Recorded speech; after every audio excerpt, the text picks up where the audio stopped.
Yes, first of all good morning all of you. अब सारे यहाँ पर धीरे धीरे कनेक्ट हो रहे हैं। चलिए देखिए, टेंस में जो हमारे थ्री टाइप्स के होते हैं, एक हमारा प्रेजेंट हो गया, पास्ट हो गया और एक फ्यूचर हो गया। ठीक है, फोर्थ स्टैंडर्ड से लेकर सेवन स्टैंडर्ड तक अब तक आप लोग टेंस ही कर रहे हैं। ठीक है, तो आज मैं सिर्फ एक प्रेजेंट का शॉर्ट फॉर्म में ले रही हूँ, सिर्फ एक प्रेजेंट टेंस को।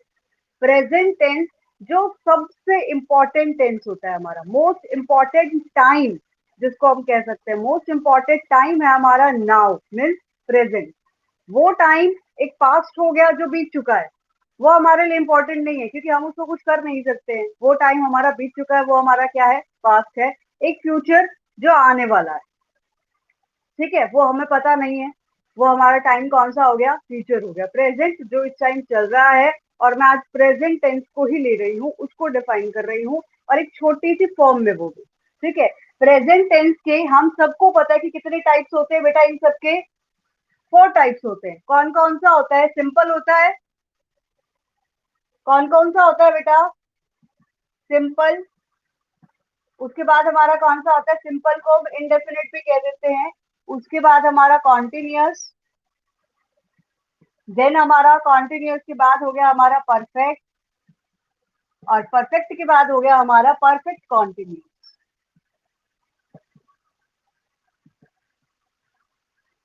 ये हमारे चार टेंस हो गए। इन चारों के यानी कि इन तीनों के ये सारे पॉइंट्स बनते हैं। पास्ट के भी यही फोर होते हैं और फ्यूचर के भी यही होते हैं। तो मैं आपको सिर्फ एक छोटा सा पार्ट ले रही हूँ, वो भी सिंपल का। सिंपल का बहुत इजी कि सिंपल में उसका फॉर्मूला क्या होता है, उसका स्ट्रक्चर जो होता है वो क्या होता है, जिसमें सब्जेक्ट आता है V1 आता है, प्लस V1 के साथ जो ऐड होता है वो S ऐड होता है या फिर ES और ES। ये आपका मेन इसमें है कि उसके साथ क्या ऐड होता है, S और ES का ऐड होता है। और बहुत सारे स्टूडेंट्स ऐसे हैं, यहाँ पर सिर्फ S और ES का मतलब नहीं है। मैंने यहाँ पर एक सेंटेंस लिख दिया, शी प्लेज, वो खेलती है, she plays.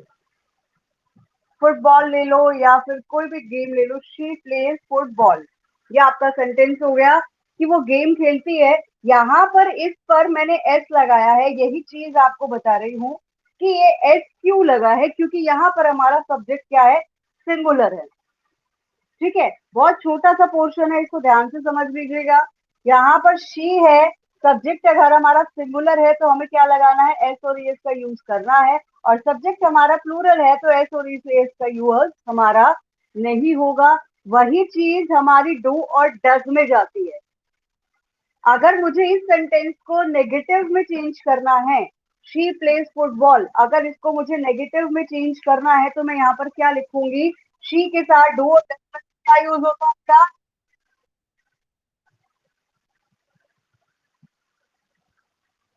Does not.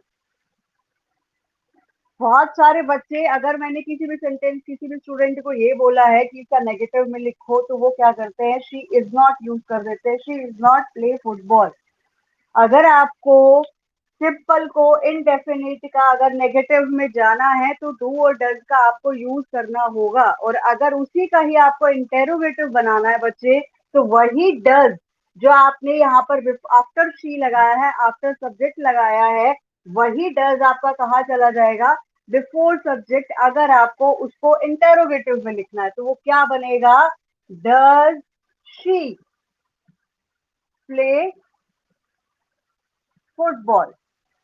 One thing more, interrogative में या नेगेटिव में चेंज करने के बाद जब यहाँ पर डज लग जाता है, बच्चे फिर भी प्ले के साथ, सॉरी यहाँ पर प्ले रह गया लिखना, बच्चे फिर भी उसके साथ क्या यूज करते हैं, एस और एस का यूज करते हैं। जबकि अगर आपका डज लग गया है तो आपकी जो वर्ब है उसके साथ आपका, हाँ बोलो बेटा, वांट टू से समथिंग, कोई कुछ बोल रहा था, चले। She does not play football, जब आप उसका आंसर यानी कि आप एक एफर्मेटिव को डेफिनेट उसको आप उसमें चले जाते हैं, इंडेफिनेट में डज यूज कर रहे हैं, नेगेटिव में यूज कर रहे हैं, या फिर आप इंटेरोगेटिव में यूज कर रहे हैं तो डज लगने के बाद आपके प्लेस में प्ले रहेगा, एस नहीं लगेगा उसके बाद। ठीक है, चलिए इसके अलावा यहाँ पर आपका ये हो गया जिसमें एस और यूएस को बताया मैंने। स्टूडेंट्स, मेरी जो स्पीड है या मेरी वॉइस है, किसी चीज में भी आपको कोई प्रॉब्लम हो रही हो तो मुझे जरूर बताना। ठीक है, हो सकता है कि टाइम की वजह से शायद मैं स्पीडली ले रही हूँ काम को, अगर वो प्रॉब्लम हो रही हो तो वो बता देना, क्योंकि मैं चाह रही हूँ कि आपकी इस क्लास में एटलीस्ट आप लोगों को इतना आ जाए कि आप लोग फर्स्ट एक्सरसाइज तो उसको क्लियरली कर लें। ठीक है, ज्यादा नहीं ले रही हूँ इसलिए आज आपका जो फर्स्ट जो एक्सरसाइज है वो ये है, underline the verbs in the following sentences and write the tense of each. ठीक है, अंडरलाइन द वर्ब्स। वर्ब क्या होती है, आपको उसको अंडरलाइन करना है, वर्ब को अंडरलाइन करना है, और सेकंड में भी वर्ब के ऊपर ही है। तो सबसे पहले तो स्टूडेंट्स मुझे ये बताइए कि वर्ब क्या होती है। Verb is an action word. Verb को और टेंस को दोनों को क्यों जोड़ते हैं साथ में, वर्ब और टेंस को दोनों को साथ में ले रहे हैं, क्यों ले रहे हैं, क्योंकि इस सेंटेंस में अगर हमें प्लेज हमारा टेंस है, प्लेज से हमें ये पता लग रहा है कि वो कौन सा टेंस है, तो वो प्ले क्या है, वो प्ले वर्ब है।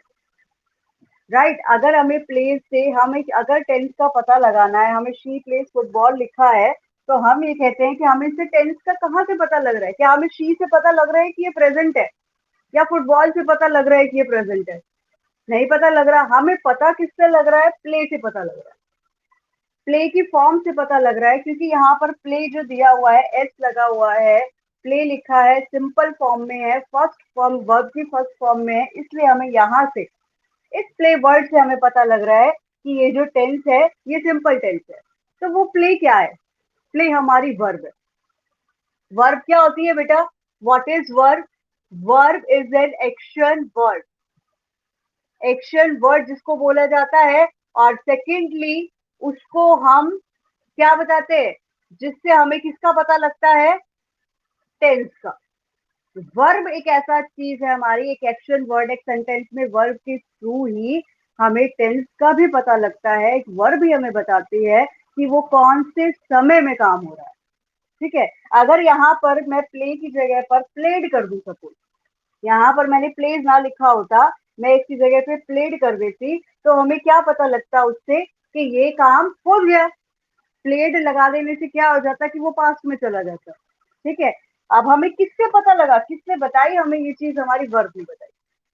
वर्ब क्या होती है, जो भी काम हम करते हैं, एवरीथिंग, हम इस टाइप भी कर रहे हैं, आप लोग क्या कर रहे हैं, सुन रहे हैं, लिसन, मैं बोल रही हूँ, स्पीक, ठीक है, पढ़ा रही हूँ, टीच, जो भी काम हम कर रहे हैं वो सब हमारा क्या है, हमारी वर्ब है। कोई भी काम, उठना बैठना चलना वॉक करना, कुछ सुनना हो गया, कुछ करना हो गया, डू, वो हमारी सब चीजें क्या है, हमारी वर्ब है। और वर्ब हमें क्या बताती है, हमारा टेंस बताती है, कि उस वर्ब के थ्रू हमें पता लगता है कि वो काम कौन सा हो रहा है, किस समय में हो रहा है, समय बताता है हमें वो वर्ब।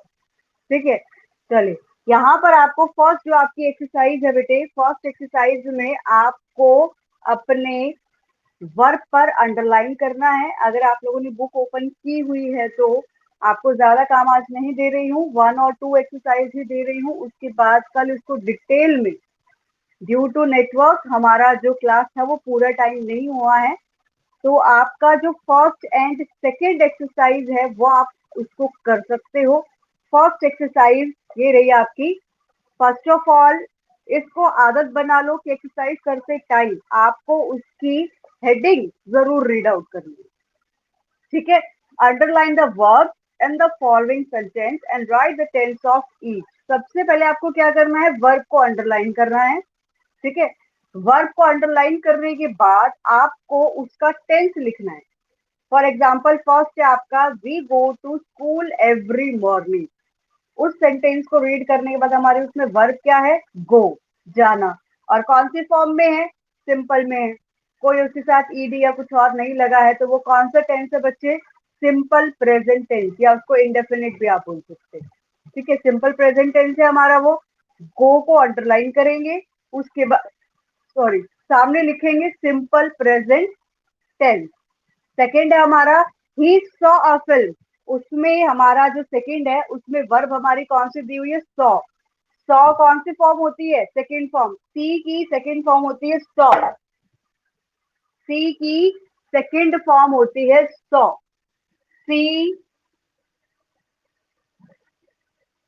सॉ सी। सी की सेकेंड फॉर्म होती है सॉ।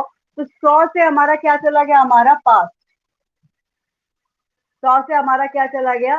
पास्ट चला गया। आपको सिंपली इसके आप अगर इसकी वर्ब की बात करें तो यहाँ पर क्या आता है? V1 आता है, यहाँ पर V2 आता है, और फ्यूचर की बात करें तो V1 प्लस विल और आपका शेल आता है। विल और शेल से हमें पता लगता है कि हमारा जो टेंस है उसका मतलब फ्यूचर है। इसमें भी V1 हमारा आता है और इसमें भी हमारा V1 आता है। ठीक। अब आपके इस फॉर्मूले से यानी कि V1 हो गया हमारा प्रेजेंट, पास्ट हो गया हमारा V2, और हमारा फ्यूचर क्या हो गया? V1 plus will shell. Alright, ये आपकी हो गई फर्स्ट एक्सरसाइज। ऑलराइट बेटा, अब इसके अलावा आज आपको क्या करना है? टेंथ 7th स्टैंडर्ड में हो गए हैं, जब आप क्लास में थे तब भी मैंने आपको एक ही बात बोली थी कि ये चीजें वो हैं ग्रामर की। कुछ बहुत सारे टॉपिक्स ऐसे हैं जो आपने 4th स्टैंडर्ड से स्टार्ट किए थे और अब तक चल रहे हैं। आपको इसमें क्या करना है आज? सिर्फ आपको सिंपल प्रेजेंट का पता लगा है, उसका स्ट्रक्चर देखा है आपने, V1 प्लस एस और एस है। अब आपको क्या करना है? डेली यूज में ऐसे बहुत सारे आप सेंटेंस बोलते हैं जो सिंपल प्रेजेंट होते हैं, बहुत सारे बोलते हैं। ये जरूरी नहीं है कि आपने ये एक्सरसाइज में फिल कर ली तो आपको ये चीज हो गई, नहीं। जब तक आप उसको डेली लाइफ में यूज नहीं करेंगे टेंस को, वो आपको नहीं आएगा। आज के दिन में पूरा दिन जितने भी सेंटेंस आप सिंपल प्रेजेंट के बोलेंगे वो सारे आप रफ नोटबुक में लिखेंगे। ठीक है, अब ऐसा मत कहना कल मैं खुद चेक करूंगी, क्योंकि अब आपकी लाइव क्लास होती है। तो अगर मैं आपको ये बोल रही हूँ कि बेटा अपनी नोटबुक दिखाओ तो आप दिखाएंगे आप मुझे। समझ में आ रहा है ना? और जो बच्चा यहाँ पे प्रेजेंट एब्सेंट, यहाँ पर सारी अटेंडेंस चल रही है हर डे। मेरे पास यहाँ पर हर एक बच्चे की अटेंडेंस है, किसने कितनी क्लास अटेंड की है और कौन कितना आउट हो रहा है, कितनी देर रहता है और कितनी देर में वापस चला जाता है, इसमें सब दिखाई दे रहा है। ठीक है, यहाँ पर सब कुछ पता लगता है बेटा। तो अपनी क्लासेस को आज एक नेटवर्क प्रॉब्लम की वजह से थोड़ा सा शॉर्ट हो गया टाइम। कल इसी टॉपिक को दोबारा लूंगी मैं। आज आपको सिर्फ इतना करना है कि पूरे दिन में सिंपल प्रेजेंट के जितने सेंटेंस आप बोलेंगे उसको लिखेंगे, उसे लिखो अपनी रफ नोटबुक में। और अगर बोलने में नहीं भी आते तो भी लिखो। ठीक है, उस एक सेंटेंस का सिंपल लिख रहे हो, उसी सेंटेंस का नेगेटिव चेंज करो और उसी का इंटरोगेटिव चेंज करो। डू और डज का यूज करो। डू कहाँ यूज करते हैं? प्लूरल में। डू किसके साथ यूज करते हैं बच्चे? प्लूरल के साथ। और डज के साथ क्या यूज करते हैं? सिंगुलर। ये ध्यान रखो, इससे आपका नेगेटिव और इंटेरोगेटिव चेंज होगा। सिंगुलर के साथ आपको डू यूज डज यूज करना है और प्लूरल के साथ आपको डू यूज करना है। ये याद रखो। सेंटेंस लिखने के बाद हर एक सेंटेंस को नेगेटिव में और इंटेरोगेटिव में चेंज करो। एटलीस्ट मिनिमम 5 सेंटेंस आपके होने चाहिए। ऑलराइट स्टूडेंट्स, आज क्लास को मैं लंबा नहीं कर सकती हूँ। ठीक है, इतना खींच नहीं सकती बिकॉज आपने आगे नेक्स्ट सब्जेक्ट की अपनी अटेंड करनी है और आई थिंक उसका भी टाइम होने ही वाला है। आफ्टर 5 मिनट आपकी नेक्स्ट क्लास स्टार्ट हो जाएगी। ठीक है, तो आप नेक्स्ट क्लास को ज्वाइन करिए। इतने में कल इसी क्लास में दोबारा आते हैं। ठीक है, have a nice day students.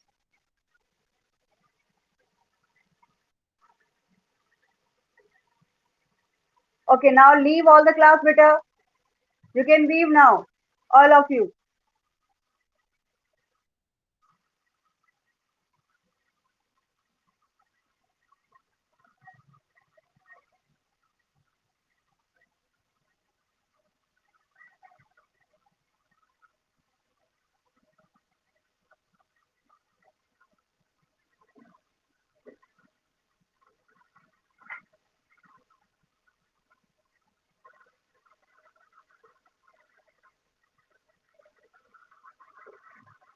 Tanishka, leave the class. Harsh,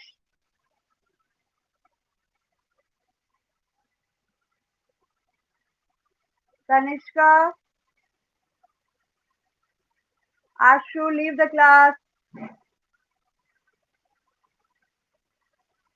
Disha, leave the class, बच्चे. The class is over now.